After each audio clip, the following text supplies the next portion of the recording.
Fez, the northernmost king city in Morocco. From here on, we'll be taking a train all the way to Marrakesh, straight through Morocco. We'll be traveling on board of an all-Atlas train, and these trains are the backbone of the Moroccan state-owned railway company ONCF. These trains have some interesting features. What it's like to travel on board of these trains, straight through Morocco, we're all about to find out in this video. So join us on board of this Atlas train from Fez in the north of Morocco to Marrakesh, what is the southern terminal railway station of the Moroccan railway system. For now, let's get this video on the track and let's roll the intro.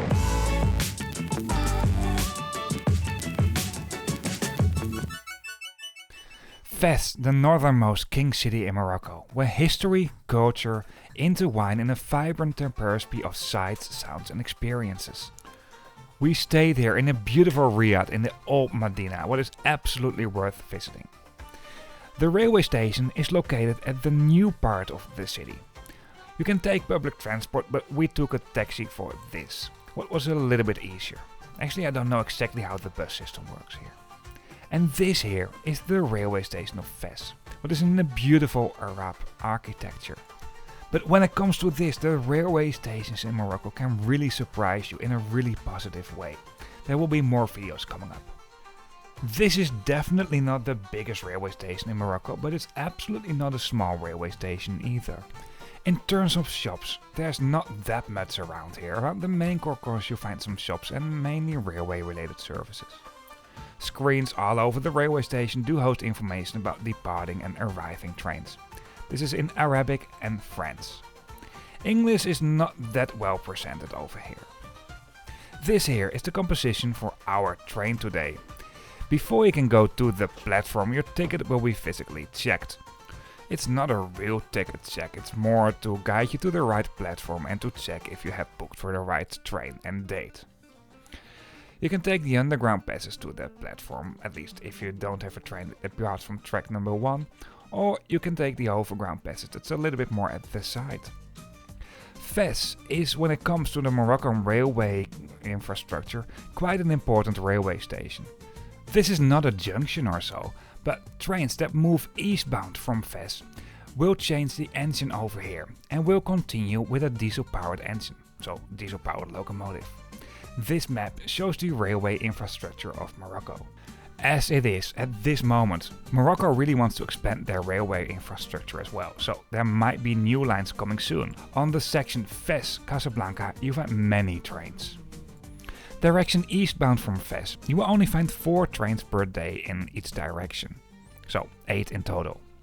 1 day train to Oujda, 1 sleeper train from Oujda to Casablanca, and 2 day trains to Nador. Those day trains do terminate in Casablanca. By the way, these are all Al-Atlas trains, that's the same train that we'll be taking today. There are some sleeper trains in Morocco, and these are some specific characters that will be attached on the regular Al-Atlas trains. But if you book a night Atlas train, don't always expect to have a place where you can lay down. This might just be a day train that's just traveling at night. And that's probably one of the trains you will see here in this video as well. If you want to book a ticket for a sleeper train, you cannot do this yourself online and you need to do this in person. There are some agencies that will buy the ticket for you at the railway counters. Anyway, our train for today is a train here on the left. One of the Al-Atlas trains, and these are the backbones of the Moroccan state-owned railway company ONCF. You can find these trains for regional services, but also for long-distance services, like what we have on this journey. On the outside it has been clearly marked if this is a second or a first class coach.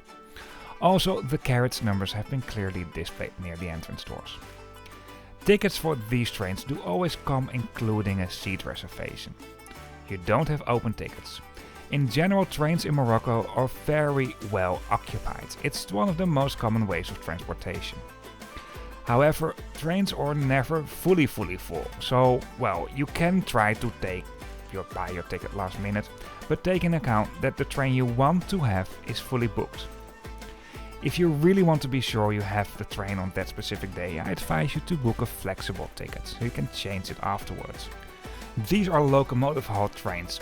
The engines for the electric routes in Morocco will be the Prima locomotives made by the French train manufacturer Alstom.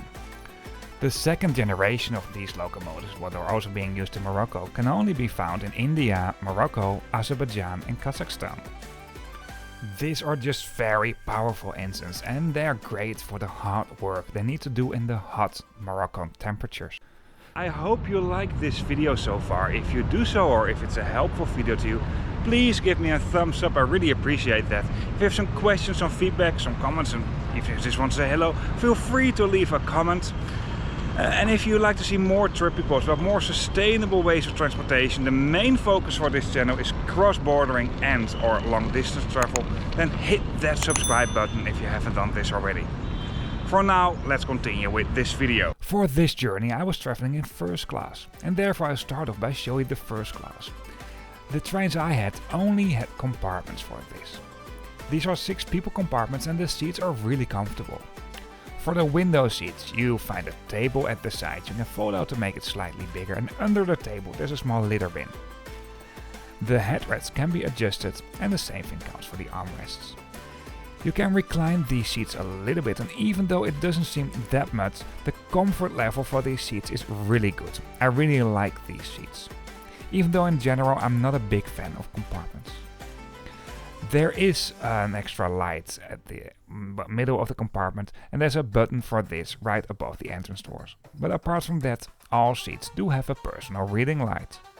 For luggage you obviously find the overhead luggage racks, but don't forget the space under the seats. Here you can store quite a lot of luggage as well. I noticed that especially tourists who didn't speak any French or Arabic were a little bit confused about the seats in the train. Let me get this clear. Voiture, that text also pops up on the screen right now, means carriage, and place means seat. Within this train you won't find any power sockets and there's also no Wi-Fi available. These are just older trains. For all Atlas trains I had, the first class was only in compartments, but however in some situations you can also expect open carriages. And the same thing counts for the second class. This comes mainly in compartments, but you find some open carriages as well. And by the way, do you notice when the train is departing that some doors are open? Basically they don't close. You can open the doors while the train is moving. I highly recommend you to not do this. For now let's discover the second class on board these trains. Just like first class, second class comes mainly in compartments. However, unlike first class where you have 6 people compartments, these are compartments for 8 people and less leg room. And that was also the reason for me to choose to travel in first class, even though this is also totally fine. Just like first class, right above the seats you'll find the seat numbers. And for luggage space, obviously you have the overhead luggage racks, but don't forget the space under the seats as well. Just like everywhere in the train, all windows do have a sunscreen, just like at the aisles over here, what might be needed in the hot summer days. Even though all carriages on board of the All Atlas train are air conditioned. Just like in the first class compartments, there is an extra light and the light switch is right above the entrance doors. And with these 2 mirrors at both sides of the compartments, you have an infinity mirror effect. The seat comfort in the second class is okay, but if you're a big boy like me, you might touch the shoulders of the person sitting next to you quite easy. But I have to say I'm bigger than most people. Maps of the Moroccan railway system, including bus lines that will go from some terminal stations like for example Marrakesh down south, are located at the vestibules. This includes Western Sahara as well. Morocco is really investing a lot in their railway infrastructure and soon there might be a lot of new lines added to this, including high-speed lines. But obviously I have more trip reports coming up in Morocco, so stay tuned on this channel if you want to see more. Within the second class I also noticed some open carriages, and this is one of the open carriages. Over here most seats do come in an airline style or long distance bus composition. But there are some bay seats as well, like you can see over here. Oh, you find the table at the side with a garbage bin right under that. Although I noticed that quite some garbage bins basically all over the train and all classes were missing. However, I also noticed in all rides I had on the All Atlas trains is that a person is walking up and down the train to collect waste. By the way, if you have these backends of the seats right next to each other, below the backends you can store quite a lot of luggage as well. These here are the airline style or long distance bus seat compositions you can find in these open carriages. I like this actually, it's definitely not bad. I also noticed some of these typically Corail carriages, and I have to say the legroom, and especially if the seats are facing each other, so the base seats, is really not generous at all, and especially not if you're a tall boy like me. The airline style or long distance bus seat composition, well, they are slightly better, but if I fold out these tables, they are resting on my legs. I found out that some of these tables here were not even able to, well, pop it up. So therefore it's not bad, but these are not my favorite carriages. In general, the carriages here are really old school, and you can see this in many little things. But even though it's old school, I really like these trains, and I bring back some old memories from when I was a kid, and we have to use these types of trains more in Western Europe as well. There is no dining car on board of these trains. However, a trolley service is available in this train and will pass by every now and then. Here you can buy some snacks and drinks. And yeah, like already mentioned, doors, well, they don't always close. This here is the trolley service, by the way. Prices to buy snacks and drinks on board of these trains are very reasonable, but once again, I'm talking from a Western European perspective. Of course, no train tour is complete without showing you the toilets.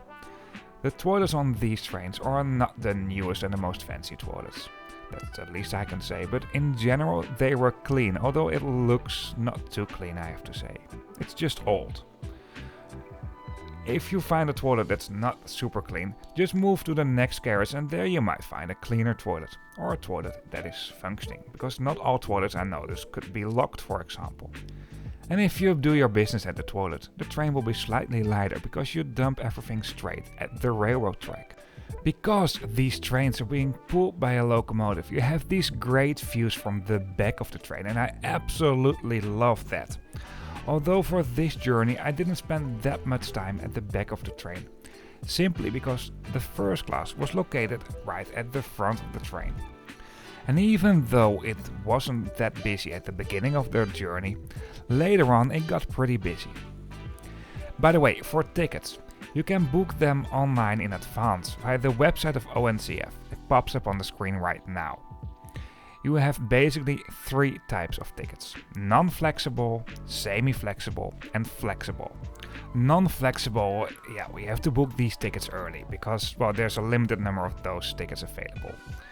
Semi-flexible, well, there's also a limited number, but these tickets you can change them once, and these tickets can be refunded with a 50% deduction before the train's departure. And then you have the flexible tickets. These tickets are always available as long as there are seats available. If you want to cancel those tickets, there will be a 20% price deduction, and you can do this on the travel day itself. If you buy your tickets in advance, you can do this around 30 days prior departure. And if you're using a foreign credit card, there will be an extra service fee charged for this as well. Especially if you have a kind of a fixed schedule, I really advise you to book your tickets in advance. If you book the semi-flexible or the flexible tickets, you can always change the tickets. Semi-flexible tickets can only be changed once. Tickets do always come including a seat reservation for these trains, so keep this in mind, full is full. Also keep in mind, you cannot select what kind of seat you get. You just get a specific seat assigned and take it or leave it. The train is just by far the best way to travel around in Morocco. They operate very frequent, so you can choose between a lot of different time slots. They are reliable, fast and very affordable. Apart from that, it's also the best way to get to know a country, because you see the different landscapes, you learn to know some people, and what is the main reason for me, it's the most sustainable way to travel around. I also traveled to Morocco by train and obviously ferry. There will be trip reports coming up on those routes as well. For now I just show you the views from the train from Fez to Marrakesh via Meknes, Rabat and Casablanca.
That's it for this video. I hope you liked it, or this has been helpful to you.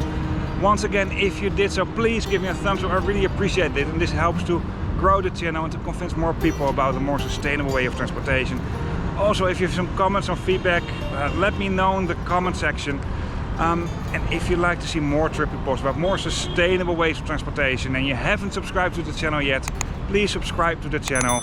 The main focus for this channel is cross-bordering and long-distance travel. Before we really end up this video, one last thing. Once again, thank you so much for watching. If you are interested in other videos, of course you can find them on this channel. And something else, in the description of this video on YouTube you find a link to a map, and on this map you can find all videos. The images I show you here, well, the map needs to be updated.